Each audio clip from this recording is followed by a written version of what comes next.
The ultimate race bait.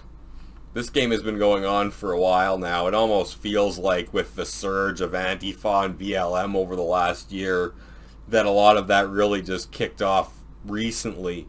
But we go back in time and we find that this seed has been being planted into the minds of people for at least 8 years now. That's how old this video is.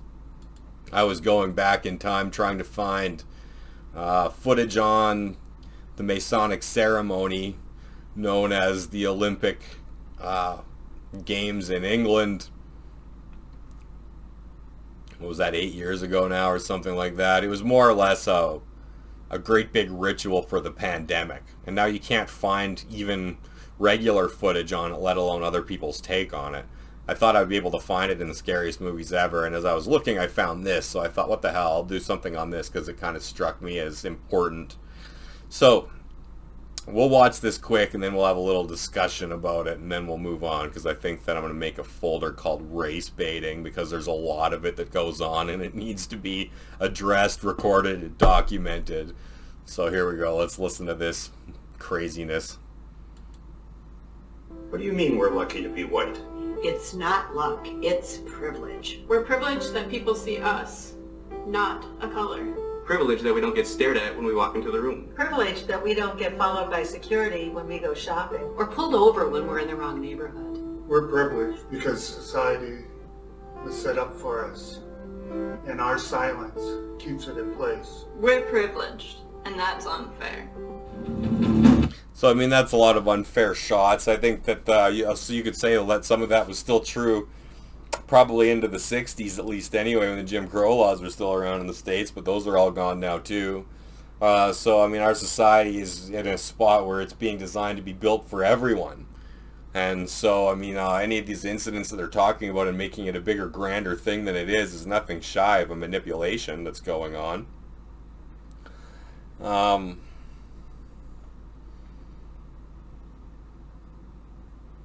And I think the biggest thing is just to not give in to it. I've been engaged myself with people fighting about this online.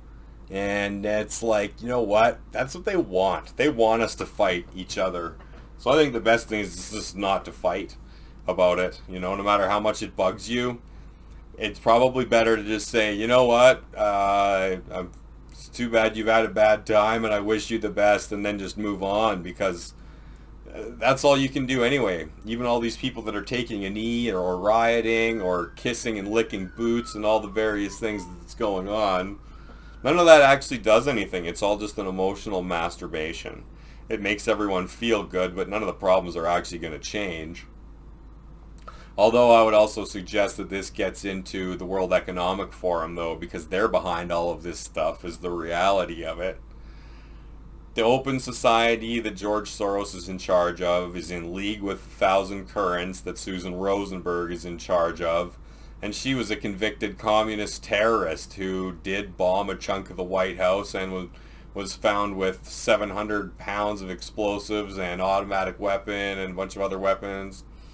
And now these people, these communists, are are pushing this racial narrative to try to bring in their politics. And it's unfortunately, it seems to be working. I think that they're going to get everybody to vote for this on the side that they want it voted for, and then they'll reduce everyone's wages across the board and call her good. There, now you're all equal. You're all equally poor. How does that feel? Boy, oh boy, will there really be some animosity towards folks then, the ones who let it in. I don't know how they're actually planning on making this all happen. A lot of it seems harebrained to me. I don't care how much money they have. They don't seem to have the brains to really make this happen. So there probably isn't much to worry about. Just get back to that golden rule. Just treat people how you want to be treated. Understand that they're angry, but understand that that anger has come from almost a decade of being manipulated into being angry over something that ultimately doesn't exist. We're all given a fair shake in Western countries, and it doesn't matter what color you are or anything like that. You can do well if you try hard. People will respect that. People will allow that. No one is going to hold anybody back. So this is all a big lie, and the trick to fighting it back, fighting back against it is to not give in to fighting each other. This is just more divide and conquer nonsense. And I suggest that everybody, even though you see the bullshit, don't give into it by fighting it either, because that won't help. You need to, at the most, try to show people the lie and who's really behind this and why. But don't get into, I don't have privilege because I'm white, I had to work for everything too. I don't know if that's going to be any more helpful than just saying, hey, yeah, I'm sorry for your problems. I hope life gets better. Each one is about as helpful, although one is a little bit more harmful at the same time too. So we don't want to do that, because we end up causing things like maybe other people that we care about getting hurt because we've enraged someone else even further by, at least not sort of hearing what they say or whatever. So that's kind of my spiritual take on that. And then there's going to be more of these to come too. This racial shit's driving me nuts. I can't stand it. I mean, COVID's been in the forefront for a while now, and that's driving everybody nuts, especially with the mutations and shit. My mom broke down crying the other day. She just can't take this shit anymore. The fucking bombing on Christmas in Nashville and just everything. It's just all so fucked, right? So let's not fucking add to it by making things worse. Let's start making things better, because we are powerful and we are the solution. All right.